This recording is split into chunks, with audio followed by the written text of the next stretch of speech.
against women and children will be launched tomorrow and runs until the 10th of December amid the rise in reported cases of gender-based violence. President Cyril Ramaphosa will launch the 16 days activism campaign and it will end on the 10th, as I said, in Kgaseleka in the Lephalale local municipality. For more on this, we're joined in the studio. Would like to welcome Professor Hlengiwe Mkhize. Thank you so much for coming through. She's the Deputy Minister in the Presidency for Women, Youth and Persons with Disabilities. We're also joined by Dr. Shaheeda Umar from the Teddy Bear Clinic. Thank you so much for coming through this morning. Perhaps let me start with you, Dr. Umar.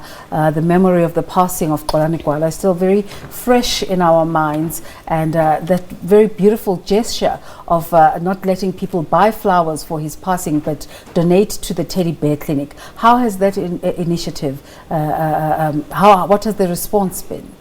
The response has been overwhelming. I think just to say that people have supported the legacy of Xolani Gwala, the legacy of creating opportunities for disadvantaged, for marginalized population groups like our children, the voiceless, who do not have a voice. So his kindness, his generosity, consideration and care for children certainly lives on. How does that speak to what we're trying to achieve with 16 days? Well, I think it certainly resonates with the fact that we need to stand up collectively and take action, mobilize support for children. So the issue around it being, around the spirit of Ubuntu, where we all need to hold hands, join forces and speak out, stand up, shake up and speak out for children. But we need to take action. Kinako, it's time now. And enough is not enough. Enough is enough. We need to do something. We cannot continue talking. 16 days of activism started in the early 1900s and 1990s, and we're now in nearly 2020, and we cannot allow the continuous violence and violation of women and children. We know that 114 women are raped on a daily basis. 3 children are murdered daily. How can we continue to speak about this? There is no explanation. There is no way that we can continue talking. Talk shops must stop. Action for now. Deputy Minister, let's welcome you once again. This it falls into the International Day of the Elimination of Violence Against Women. It's self-explanatory. It says 16 days of activism. It's a call to society to say, come up as well as society and be active in your societies wherever you live to try and eradicate this scourge. What are the focus points for government this year? Well, I think this year what's different from what we've done over years is that there has been a call during this 6th administration by President Ramaphosa to say, let's work in an integrated, coordinated fashion. For instance, in the past, when it's 16 days of activism, it was an issue of a women's ministry. But as of today, we're working very closely with all departments within the criminal justice system. We are bringing the sexual offences courts closer to us, the Thuthuzela centres, which are very, very important in terms of victim support, especially in preparation for those who will be appearing before the court. But also, there's been a call about the budget to assist this department. That's very important. Yes. In the past, women will go to the police station, and even younger children, as early as the age of 2, 3, 4, they are exposed to these crimes. But then now, today, we can ask a Minister of Police whether we have sufficient rape kits so that there could be proper forensic work to give a case a chance to go through prosecution and end up in the magistrate court. So I would say we're not where we were yesterday in terms of our interventions. But also the difference between 2019 and previous years is that throughout this year we've seen activism, citizenry coming up and going to the union buildings, going up to Parliament to say it stops here. How are you going to take advantage of that momentum? Well, you know, when it comes to, when I say we're not where we were yesterday, people have not only been creating awareness by going to the union building. Companies, big companies, are having their own 16 days of activism, which for me is a real concrete step when each and every company is saying, we want to reflect on our policies, we want to look at our own interventions as to how we stop this. I mean, as we are sitting, two big ones in this country, they expect us to support them. The other one was tomorrow, unfortunately, we'll be launching. The other one is on Tuesday. And so for me, even the churches, some have been using the liturgy, talking about what should be done concretely. So I think South Africa has come out in big numbers. It gives a message of hope. And where we are going at Lephalale, ministers from different departments are participating already. There will be even a launch of a district development model. But also, we see the Minister of Telecoms bringing the special ICE applications. The use of technology in this The use fight. of technology in the space. And so also interacting with the police station there, ensuring that they are well prepared, they are well trained, they have what it takes to make the case work. But also there's been a call to say even those cases that were not taken up in the past, they should be revisited. That really is an important aspect in this kind of work. Dr. Umar, one of the aspects of this project is children, and this week is International Children's Month, Children's Day was celebrated during the week. Why should we have a separate emphasis from the gender-based violence narrative to specifically about children? So you've asked a very important question which we've raised sitting on the Interim Steering Committee of Gender-Based Violence in the Office of the Presidency, and we've agreed that yes, they are separate, but they are interconnected and interrelated. There's the a intersectionality topic. The co-occurrence of domestic violence and child abuse is definitely there. I think it's present, and where there's domestic violence, there's a high risk and a high incidence of child abuse. The statistics certainly speak to that, and in our clinical practice settings we are also finding where children are placed in a home of domestic violence, those children are definitely more likely to be victims, become perpetrators, but also become victims of violence, whether it's physical abuse, sexual abuse, and emotional abuse.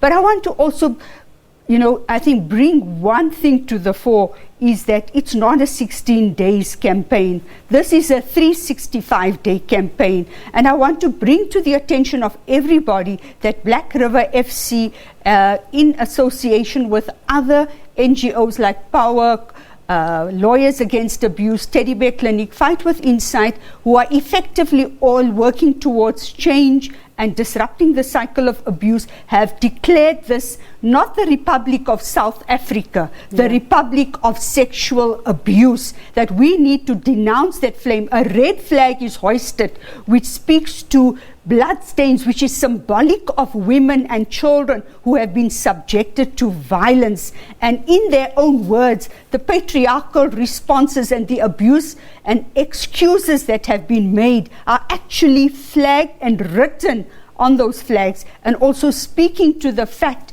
that this has, if we look at the national anthem has been rewritten, speaking to that. Let us call everybody to freedom to violate more children and women in South Africa.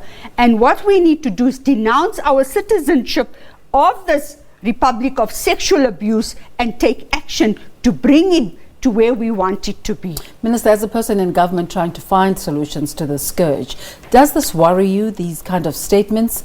Does it bring us closer to the realization of the bigness of the problem? Well, it's when we talk about violence against women and children, we are talking trauma. I mean, we know the consequences of trauma. For younger people, for instance, it affects them all the way up to the stage when they are getting married, when they are getting old, the pain, the anger, when they enter the workplace. So the whole concept of violence is against everything that this country stands for in our constitution. You're not only a person in government, you're also a politician, and there's a lot of talk about political education. Does this incorporate education about equality and how to respect, to treat each other as equals in every environment, whether it be at home, in a marriage, or in the office as colleagues? You know, the call and the appeal has been for all of us to bring our activism and be the agents of change. Because, you know, it doesn't start when a person has a partner. It doesn't start when a person is getting married. It's a personality development which starts quite early during socialization stages. Whether you become a politician, you could be an abuser if you do not confront your own upbringing and your exposure to these negative attributes that makes you to treat other people not in line with our constitution. Because our constitution is real, it has a clause on equality. It's binding us to treat each other with respect and dignity. So we are failing all the things that we stand for if we continue to allow violence in our midst. But as we have said, there's a new revolution, which I think we must all embrace and encourage all the stakeholders to bring positive energy. It's taking a while, though, for the male gender to embrace this new way. I think it needed, you know, for instance, you know, some of us who have been activists in this place, we see a difference when the head of state, when the head of state put his face in the front of the struggle. That is meaningful. Yeah, we've seen the kind of response which you haven't seen before for the public, for all the people of South Africa, different stakeholders, even the corporates and the churches. So it's something which was there. I remember whenever we launched 16 days of activism, we'll either be with the president or deputy president, but there was never a commitment beyond that where we actually sat with the same head of state saying. But again, and I know this is not your place, politically, there is a sense that the ANC Women's League is not taking leadership of this conversation. Well, you know, the NSP, where the steering committee has been mobilizing, talking to different people, COSATU came on board to make a statement to that. SANCO came on board. The ANC Women's League came on board. I think these new beginnings, they leave no one behind. The Women's League in particular, it's the oldest organization, it's everywhere in each and every community. So if they really come to the party during the implementation phase at a local community level, that will go a long way, because they will be part of NGOs that are working at a local level, as being part of street committees and assisting in the prevention elements of this from occurring. You were talking about the Constitution. Let's talk about some of the legislation that's geared towards solving gender-based violence. One of them is the Women Empowerment and Gender Equality Bill and the strategy guidelines on children working and living in the streets. How far are we in terms of moving from bill to act? You know, with this process now of this administration, the emphasis have been on action, action, action, because we've had legislation. You know, the Domestic Violence Act is there, which was sufficient to guide the police stations as to how to deal with perpetrators. But the implementation was not good enough, was very poor, was found lacking in a variety of ways. So with all, we have sufficient number of legislative tools. That's why the police now are talking about training. In the past, we have special units, people who are trained to work with children, and they didn't grow, they disappeared. Some were trained to work with the sexual offences court. But now with this new expansion it comes with retraining, Yeah. which is critical, because here we're talking about a specialized phenomenon. You have to understand trauma, post-traumatic stress disorders, and all the stress, the dynamics of this. So the legislation is not really a hindrance. What has been lacking is the integration of our efforts. Dr. Omar, you interact with government up to presidency level as the Teddy Bear Clinic. Are you satisfied with the responses? I think it's not an either or here, it's a both and. So as our learned minister spoke to, a lot has progressed where we were last year and where we are, but I think we need to be faster. What has progressed? So if we look at that, where budgets are now being looked at, personnel and resources are being addressed, timelines are actually being motivated, and deadlines are given around that. So I think in terms of that, there has been progress, but I still do believe, I agree, we have the best policies in place. The legislations are excellent, but it's the implementation. As we speak, we know domestic violence. We know that 143 women are victims of domestic violence on a daily basis, and 114 women are raped. But of that, we find that only 65% of cases are reported and are withdrawn. 65% are withdrawn before they're finalized, and 75% of those are raped victims. They are not being treated appropriately at station level, at nodal points. This toxic masculinity, the patriarchy, and the violation, the secondary victimization. Having been in this space of advocacy for so long, what is the hold up in terms of the mindset change for men? Well, I think it's time that we now address. I think I agree with my learned colleague. And I'm asking you this because I'm coming to that point where I think there's got to be responsibility in terms of society as well, and not make it only a government responsibility to bring about change. There's co-responsibility, but I think civil society has been the forerunner in addressing GBV. Government has just recently come on board, and we are very grateful for that, because this is not a one-man show. It requires collective collaboration, integration, and responses, because this is a state of national emergency. And if you ask me what needs to be done, previously, boy child and the males were excluded from the equation. We need to bring them back, mobilize them, enable them to assume responsibility in actually driving this forward. I think that boy child, I think our minister spoke beautifully about the fact that we need to start working with children very young. What we need to also address is who are the socializers. The primary socializers are, and the primary nurturers and caregivers are mothers. We need to start working with the mothers. We need to start working with the future mothers of this country, future mothers of the nation. So bring in your little children, working right through to the workplaces, to the corporate sectors, to the community-based organizations, and reaching out to the rural areas who are most disadvantaged and who are continuously being violated. The toxic masculinity and patriarchy continues to live there and thrives and flourishes. So, of course, we need to start working at all levels, your micro, meso, macro level, in ensuring that we fight the scourge of gender-based violence. Deputy Minister, what can we expect the President to say at Kgaseleka in Lephalale? I really think he will make a call to men, as he has done, to commit in working with other young men in particular.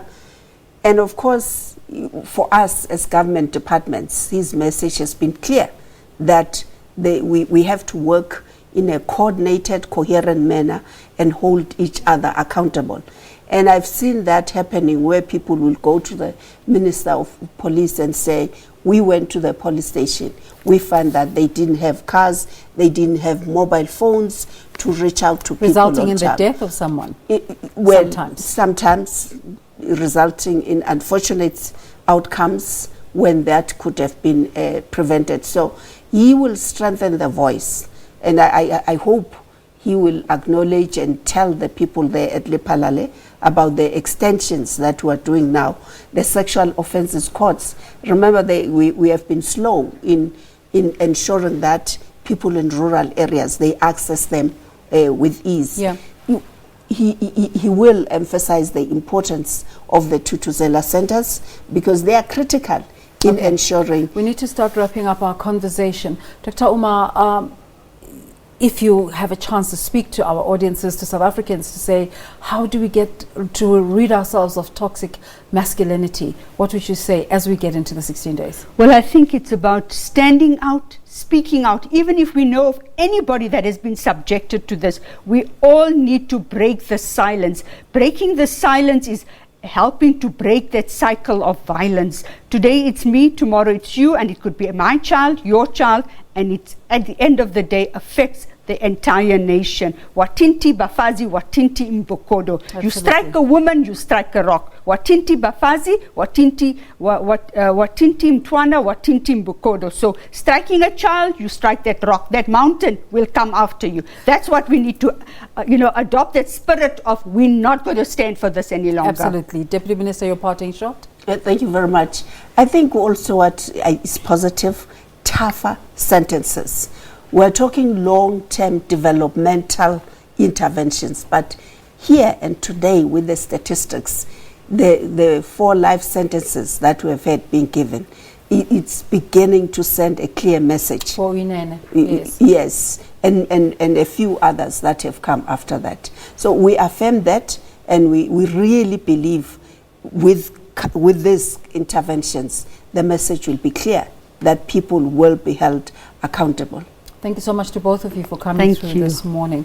Dr. Shaheeda Umar and Minister Mkhize talking about 16 days of activism. It's launching tomorrow, the 25th of November, runs until the 10th of December. It's part of the global initiative of International Day of the Elimination of Violence Against Women. You're watching The Agenda. Let's take a break. We'll be back in a moment.